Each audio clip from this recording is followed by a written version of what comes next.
you should have completed this problem right here. Let's go ahead and talk about the answers. So down here, we have the number of hours worked. Over here, we have earnings in dollars. So if I ask you to determine how much money was earned after 6 hours, well, down here is hours, here's 6. So if I come up to the graph, we have a coordinate right there, okay? So how much money did we make? We made $60 because this coordinate right here has an x equals 6 and a y equals 60. Okay. Now, let's talk about how many hours were worked if you earned $40. Well, over here is dollars. Here's 40. So if we read the graph, we have a coordinate right here, okay? Well, what x does that correspond with? Well, it looks like it corresponds with 4.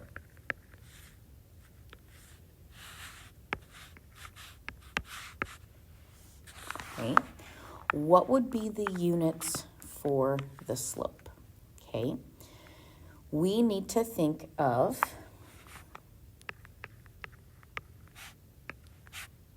something like this, okay?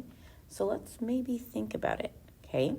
Does it make sense if we have dollars per hour or hours per dollar, okay? We also have rise. Slope is rise over run.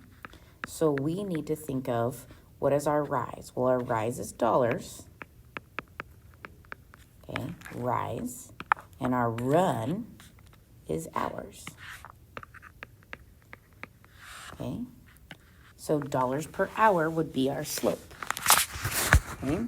Let's talk about what our slope would be. If we count rise over run, like let's start here and I have another point here. It looks like we would rise 10 units and run 1 unit. So our slope is 10 over 1, which is 10, okay?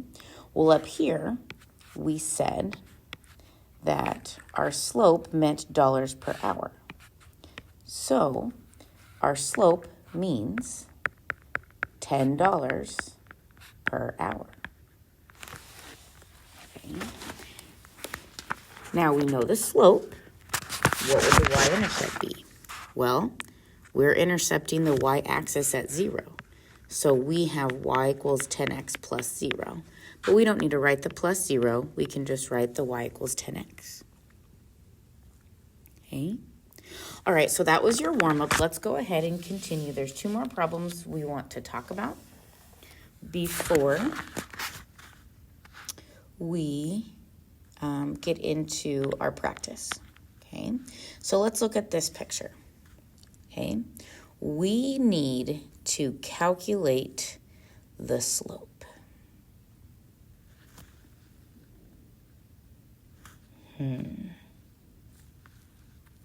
What do you think we should do?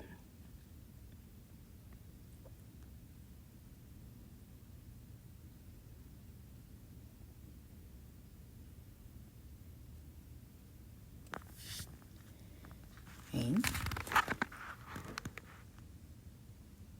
So let's talk about this point right here. We know that this point is 350. Okay. Now, this problem is talking about an oven. Those of you who have baked know that 350 is a pretty typical temperature for our oven to be at. Okay.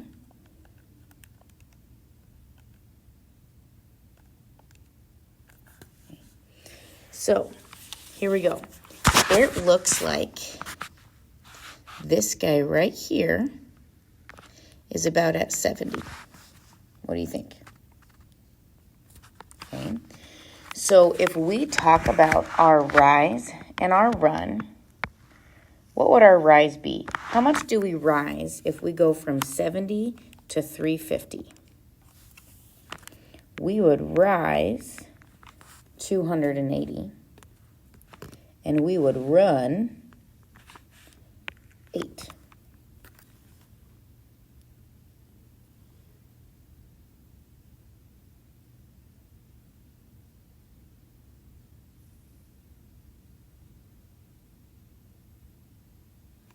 Okay. Well, if my slope is rise over run,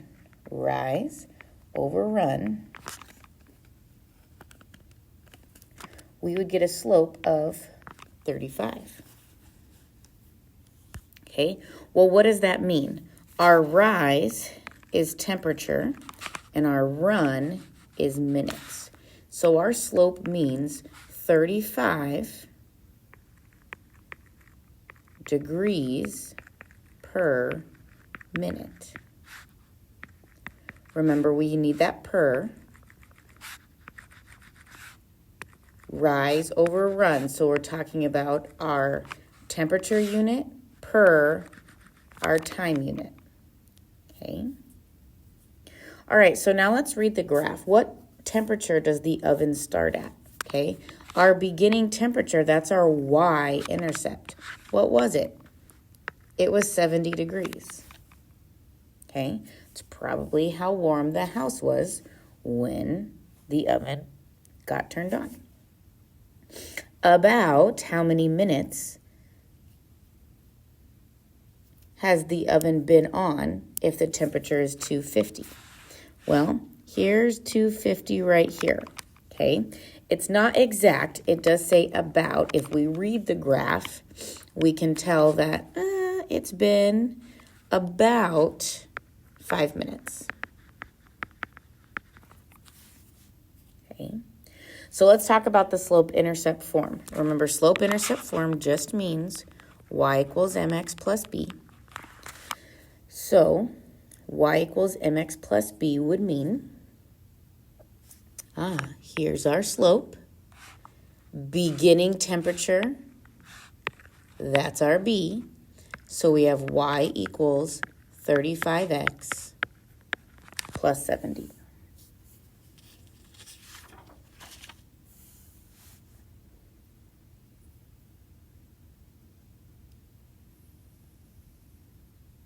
Okay, one more problem together and then you can do some practice, okay? So go ahead and flip to the back.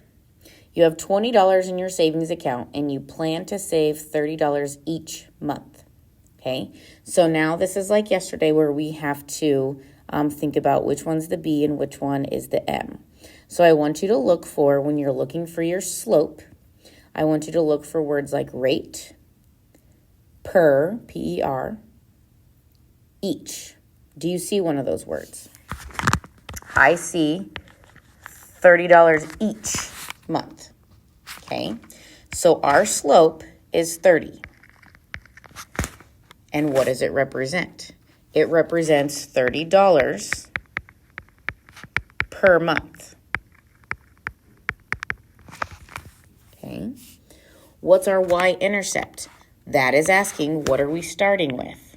We are starting with $20. So our y-intercept is 20. What does that mean? Interpret it. We have $20 to start.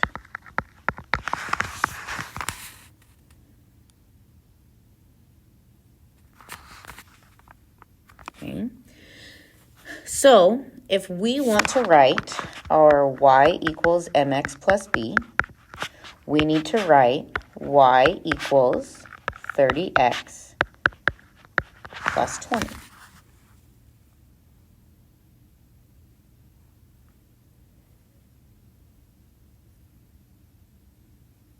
Okay, now let's talk about what our x and y means. So x, like when we look at our slope and we're talking about dollars per month, we're talking about dollars over month, okay? Well, that means our rise is our dollars and our run is our months, okay? So when we go to graph this, where do we need to start? Where do we begin? We begin at our y-intercept of 20.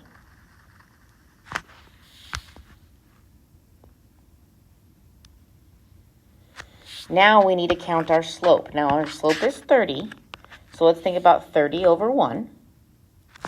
We need to go up 30 and over 1. Now keep in mind, look over here. These are being counted by tens for our rise, and our run we're counting by ones.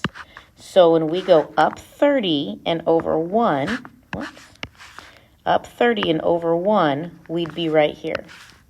Up 30 over 1. Up 30 over 1.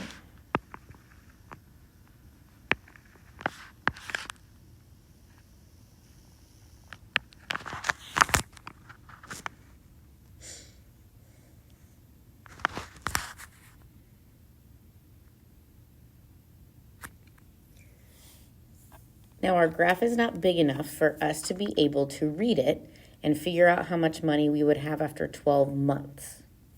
Okay, but we do have y equals 30x plus 20. Okay, if I want to know how much money I will have after 12 months, remember we decided months was our x. Okay, so we can plug 12 in for x, 30 times 12 plus 20.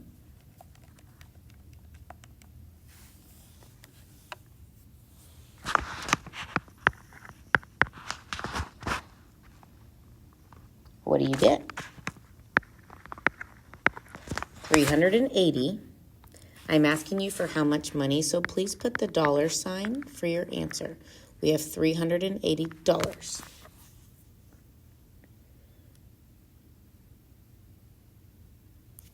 Okay. Finally, we have how many months until you have saved $320? Okay.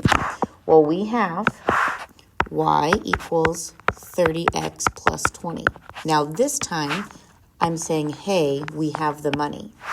Okay. Well, up here, remember, money was our rise, so it's our y.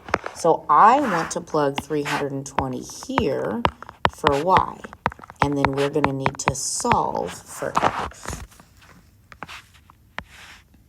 Okay, so let's talk about how to solve this. We would need to undo the addition by subtracting 20.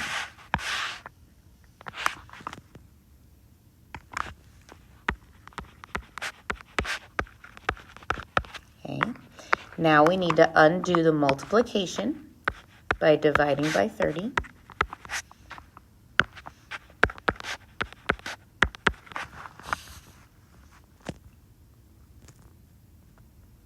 So x equals 10. Well, what does that mean? 10 what?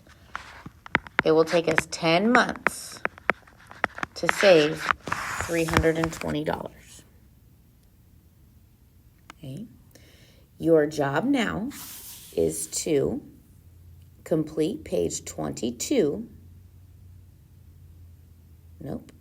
Complete page 23. Complete page 23 and check your answers.